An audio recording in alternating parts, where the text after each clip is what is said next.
Si ya sabes lo que es bañarte con jabón chiquito, si te echaste un rapidín en el bocho, y si has estado en lugares prohibidos en busca de experimentar, supérate, llega a ser un guerrero del colchón.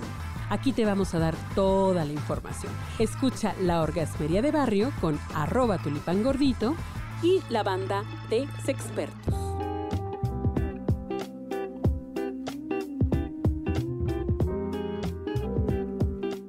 Queridísima banda orgasmera, pues estamos aquí con un tema que seguramente le va a llegar a muchísimas personas y es cómo viven su sexualidad las personas con discapacidades. Y digo, les va a llegar porque todo mundo tenemos al vecino, al amigo, al primo, al hermano, a la mamá. Y ¿saben qué onda? También nosotros estamos expuestos a vivir una discapacidad, ya sea por la edad, ya sea de manera temporal, ya sea de manera permanente, pero de eso nadie está exento.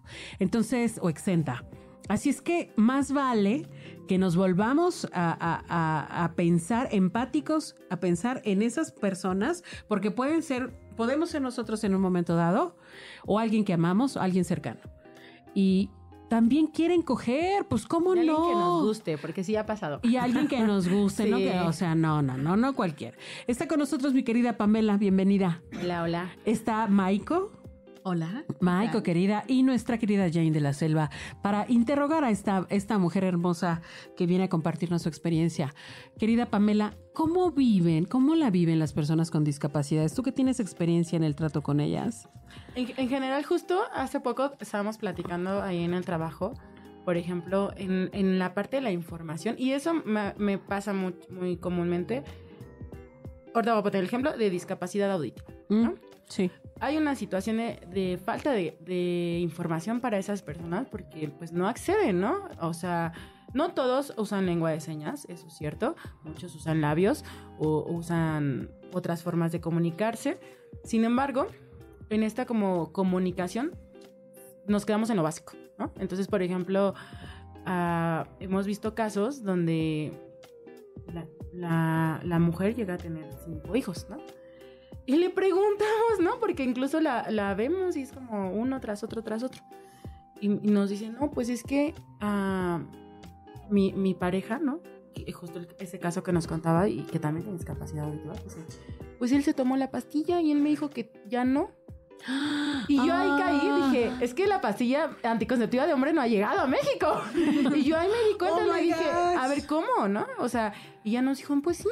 Entonces, desde ahí tú ves una falta de información y no dudo que a lo mejor él no esté como manipulando ni nada la situación, él tenga esa información y él haya creído que se tenía que tomar la pastilla él, ¿no? Oh my God. Entonces, o sea, ellos están viviendo su sexualidad desde su entendimiento, sí, sabroso, pero ese entendimiento es poco, ¿no? Y a eso yo le he sumado justamente el tema de población LGTBI, demás, ¿no? Y les he preguntado, porque es una parte que tengo que hacer en la información, reconocer cómo se reconoce en parte de la población cisgénero o LGTBI masco, ¿no? Y de repente... Esa es otra complejidad. Te dicen, no, yo hombre, ¿no? Y de repente es como, bueno, alguna vez me pasó y que yo veía atrás a su pareja, ¿no? Un compañero, y él me decía, no, yo lo veía, pero yo me tengo que fiar por lo que ellos me dicen, ¿no? Pero yo como psicóloga, viéndolo, identificando, y ya está como que me costó trabajo explicarle a lo que me refería también, y ella me dijo, sí, mi pareja, ¿no? Él. Pero llegan hasta ese punto nada más de, nada más existe esto, ¿no? Nada más existe a lo mejor la posición del misionero, nada más existen estos. Entonces, de repente ellos no tienen suficiente información. Él también era una persona con discapacidad auditiva. Personas con discapacidad visual depende mucho si es de nacimiento o adquirida. Porque si es adquirida, como que pues, ya tienen algunas más información. Pero si es de nacimiento, por ejemplo, de repente no acceden a todas las posibilidades sensoriales, como ustedes decían, o sea, la sexualidad está tan cerrada para la normalidad de todos, ¿no? Que incluso, o sea, se quedan ellos igual con lo básico, un braille, o sea, por ejemplo, la pornografía hasta cierto nivel es sana, ¿no? O sea, en realidad de acuerdo también a qué consumes, ¿no? ¿Qué tipo de pornografía consumes? Pero... Hicimos acá de porno para ciegos, de braille. Súper. Sí, pero oye, está en Suiza, no creo que llegue acá. Ese es el Francamente, no creo que aquí haya... Ese es el punto, o sea, oye, no tenemos, no accesible. En la sierra no hay luz. No, o sea, sí, no, por ejemplo, ahorita, o sea, escuchando esta parte de los poemas, a mí me pasa, ¿no? Que soy a veces como más kinestésica, pero supongo que a las personas con discapacidad, por ejemplo, auditiva, les puede servir mucho un poema con gestos. Ándale, claro. ¿No? Claro. Y excitar muchísimo. Por supuesto. Pero no hay esos niveles. También me ha pasado que he identificado a personas con discapacidad intelectual que ya están mayorcitos y que les ha costado, y hemos tenido que hablar mucho con ellos, o sea, que ya su única fuente de entrar a la sexualidad llega a ser la pornografía del internet y cualquiera, ¿no? O sea, lo que le entiendan poner. Y es su única forma. Y es su única forma de acceder a su propio placer. Porque ni se les permite. O sea, me acuerdo mucho que las mamás les es muy complicado decir, es que cómo ve ella, son cochinadas, ya le he dicho. Y es como, no, señora. Esas dos personas que me tocó, uno tenía discapacidad intelectual y el otro psicosocial. Igual con epilepsia, pero más como avanzada. Entonces, había situaciones en las que él reaccionaba como con muchos enojos cuando no le permitían ver entonces, pornografía o tocarse o así. Ajá, o sea, pero más bien como esta cuestión de los papás a veces es como de, es que es mi hijo, ¿no? Y entonces tiene una situación especial y no ven más allá. Entonces se les explicó, ¿sabes? Pero su hijo está teniendo necesidades y si está haciendo esto porque lo hizo justo en un lugar que no tenía que hacerlo, en un lugar laboral. Y cuando vimos que la mamá estaba prohibiendo su pleno desarrollo sexual, fue como, a ver, señora, tenemos que hablar con usted porque él está accediendo y está acostumbrándose a acceder a su propio placer por otros medios donde no debería, o sea, no debería ser en este lugar. Pero sí debería tener su privacidad. Pero la mamá tampoco sabe, ¿no? Es obvio por lo que estás diciendo. Ajá, claro, o sea, hay una desinformación en todo. Entonces, depende de la particularidad de la discapacidad. Desinformación, miedo y miedo. unas prácticas tan violentas y discriminatorias también de esterilizaciones forzadas, y también la veda que hay hacia el autoerotismo. Sí, va a empezar con eso. Sí. Va a empezar y continuar con esto que estamos diciendo. O sea, ya de interferir inclusive en la decisión de poder procrear y hasta criar a sus hijos en un momento dado, ¿no? Sí, no, también, o sea, al final todos tenemos su particularidad y recordemos que la discapacidad tiene que ver con una disfunción orgánica de salud con las barreras sociales. Claro. Por eso se forma la discapacidad. Sin embargo, por ejemplo, yo siempre digo, sí son 5 discapacidades, 5 categorías para facilitarles a todos. Sin embargo, cada una de ellas tiene un montón de particularidades. Hay hipoacústicos, de un solo de individuos. Ajá. O sea, por ejemplo, en Asperger hay un montón de tipos de Asperger, ¿no? En epilépticos igual, en discapacidad motriz, pérdida de miembros inferiores o lastimada de columna. O sea, algunos, por ejemplo, llegan a tener erecciones y ya no llegan a tener eyaculación. Otros ya tienen eyaculación y no tienen erecciones. O sea, depende de dónde está afectado en la vértebra, ¿no? Algunos sí pueden tener todo, pero no pueden tener hijos. O sea, hay como todo un rollo particular en donde de verdad si no sabemos, como que uno los ve y dice, pues incluso así de, pobrecito, ya no va a poder tener hijos. No. Y a lo mejor sí. Y los infantilizamos también. O sea, hay muchas cosas. Sí. Yo quiero decir algo, desde mi parte médica. Por ejemplo, está la genética y la genómica. Yo quiero preguntarle a ¿usted sí está de acuerdo en que los discapacitados tengan hijos? Sí, es un derecho, o sea... No como un derecho, todo eso es un derecho, por supuesto, sí, como claro. todos los seres humanos tenemos, pero hablando desde su parte profesional como psicóloga, como persona que ayuda, persona que está en pro de que nos volteemos a verlos con amor, sin tanta rigidez, como algo más humano, más personal. A mí sí me llama mucho la atención porque me dedico al área médica, sí, claro. ¿no? Entonces, si hay un tema genético. Yo le pregunto a usted ¿qué opina? Porque yo tengo mi opinión profesional, pero ¿usted qué opina acerca de que las personas con discapacidad, seres humanos lindísimos, porque el sufrimiento nos lleva a un crecimiento en todas las áreas de nuestra persona, mucho más elevadas cuando no hemos pasado por situaciones tan difíciles y tan complejas. Pero yo sí quisiera escuchar, ¿usted qué opina de eso? Yo creo que sí es una decisión muy individual, pero creo, o sea, firmemente, porque estoy como en esa posición, que si no tiene la suficiente conciencia e información de lo que es, pero incluso eso lo pienso aunque no tengan discapacidad. Claro. O sea, de repente, de manera personal, ¿no? O sea, no viéndome desde lo profesional, de manera personal, sí siento que deberíamos tener como algún tipo de prohibición hasta que pasemos por ciertas fases. Sí, no, o sea, de maduración. Respecto a la maduración y conciencia de lo que implica criar y tener, o sea, yo soy muy a favor de criar sin contemplar a lo mejor que sea hijo natural, genéticamente. Ajá. Sin embargo, cualquiera de las dos, ¿no? O sea, también embarazarte implica un montón de situaciones y riesgos para la mujer, ¿no? Implica incluso que pueda tener depresión, que muchas veces no les explican cómo va a cambiar su cuerpo, no les explican todo lo que le va a pasar a su cuerpo, ¿no?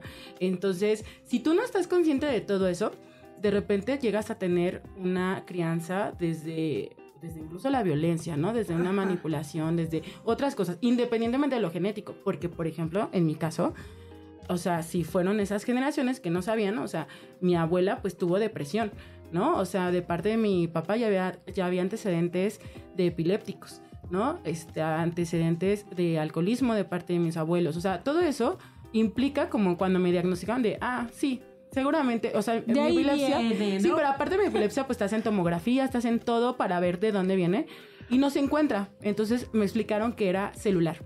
Que la mía sí era una situación que ya se iba a quedar de por vida, ¿no? Y que no era una situación de que nada más porque estuvo muy estresada o porque le dio fiebre. Entonces, eso quiere decir que usted, si tiene un hijo, obviamente heredará. Hay una posibilidad y también hay obviamente muchos tratamientos. Si yo quisiera y tomara la plena conciencia, tendría, o sea, yo siempre he dicho, si me aventara, sí es porque estoy como más en el no, pero si me aventara, o sea, yo tendría que tener un año antes, dejar la medicina y buscar formas naturales de guardarlo de la ansiedad, ¿no? De garantizarme toda una situación protocolaria en mi casa para no sufrir alteraciones. Porque cuando tú estás embarazada, hay alteraciones hormonales que afectan directamente a mi epilepsia y a mi trastorno de ansiedad. Para que yo no entre en eso, o sea, tengo que tener mucho cuidado. Es casi imposible o es económicamente muy caro. Ese es otro punto. Entonces, sí, en mi caso, por ejemplo, yo sí soy como muy consciente de lo que implicaría tener un hijo, ¿no? Y antes decía mucho que iba a adoptar. Actualmente, incluso, el sueño es algo que yo necesito mucho. Oye, bueno, la verdad es que, mi querida Jane, seguramente tú tienes esa opinión interesante al respecto de las personas con discapacidades en cuanto a procrear, pero vayámonos un poquito antes del tema de la procreación, ¿no? Es que no terminé, pensé que iba a pasar algo, pero nada más déjame terminar eso. O sea, yo decía, es que el sueño para mí ahorita es muy importante y de verdad me altera mucho. Y lo he pensado recientemente, aunque adoptara, digo, es que perder el sueño, o sea, no, tal vez no, tal vez no valga. Es que a mí, o sea, yo me siento un poco confundida desde el amor. Es que yo le pregunto esto a usted porque usted es psicóloga. Sí. Entonces, ¿cuál es la diferencia entre el amor y el egoísmo? Yo lo digo desde mi ignorancia. Nos vamos a aclarar. Y se confunde muchísimo. A mí me costó mucho trabajo. Yo lo digo no por juzgarla. Sino desde mi ignorancia, desde quiero entenderla, pues, porque usted nos habla de una terapia de amor. Ajá. Sí, o sea, por ejemplo, toda esta parte, yo lo hablo y hay muchas personas que me dicen, es que eres egoísta, ¿por qué no quieres tener un hijo? ¿No? O sea, y entonces es como, a ver, no estoy siendo egoísta, estoy siendo plenamente consciente de mi situación, de mis limitaciones, y desde ahí voy a tomar una decisión, y si incluso mi decisión llega a ser sí, sé que tengo que hacer un montón de situaciones para garantizar tener una buena crianza, para garantizar mi salud, ¿no? Y eso se llama amor. Sin embargo, sí es muy confundido. O sea, esta parte de narcisismo promovido es como, o sea, ya todos somos narcisistas. Ahí sí les vamos al psicólogo, somos narcisistas. Ahí sí les digo, desde el punto de vista de la orgasmería, poder tener claridad de lo que quieres, a dónde vas, qué decides. Eso. Y qué decides, nada tiene de egoísta, ¿eh? Al contrario. Es que eso era lo que yo quería escuchar. Tiene muchísimo de humanidad. Pero O sea, eso es cierto. O sea, a mí me sí. gusta esa pregunta porque sí, es muy cierto. La sociedad te está tachando de Pero narcisismo. Ya ni siquiera lo llaman egoísmo, porque incluso el Pero egoísmo en terapia no nos ya está vayamos, no nos vayamos a otro tema, porque estamos entrando a otro tema. Los centrémonos en el Sí, cogimiento. regresemos a coger. Vamos a regresar al tema ¿Quién quiere coger? que nos convive. ¿Quién quiere coger? Todos queremos. Todos queremos coger. Todos y todas. Perdón, me alteré, Hasta me Kenzo. alteré, me alteré. ¿Qué va a pasar con el binomio canino cuando quiera reproducirse? Sí, En este caso, no puede. Él ya lo Está castran desde esterilizado. antes, o sea, desde que cumplen la menor edad, que creo que son los 3 meses o 4, no me acuerdo cuándo lo castré, inmediatamente se castró, porque no deben de tener ciertos comportamientos dominantes para poder ejercer su trabajo. Ok. O sea, sí, todos están absolutamente castrados y es de los primeros pasos. y somos una unidad todos. Oigan, les prometemos que vamos a tener más episodios con Pamela, si nos permite seguir invitándola, y también con el buen Kenzo, para seguir hablando de este tema. Es fundamental, es importante. Todo el mundo tenemos la posibilidad de tener una discapacidad permanente o pasajera, y entonces piénsenle cómo le van a hacer para jalársela. No, ¿Cómo eso, le van? también eso es otra. Ese es otro tema. El sexo tántrico y los orgasmos sensoriales. Yo soy muy orgásmica sensorialmente. Y no es genital. Y ese es otro tema y que se puede usar mucho en discapacidad. Vamos a seguir con ese tema, por favor. Pero será en el siguiente episodio. Adiós.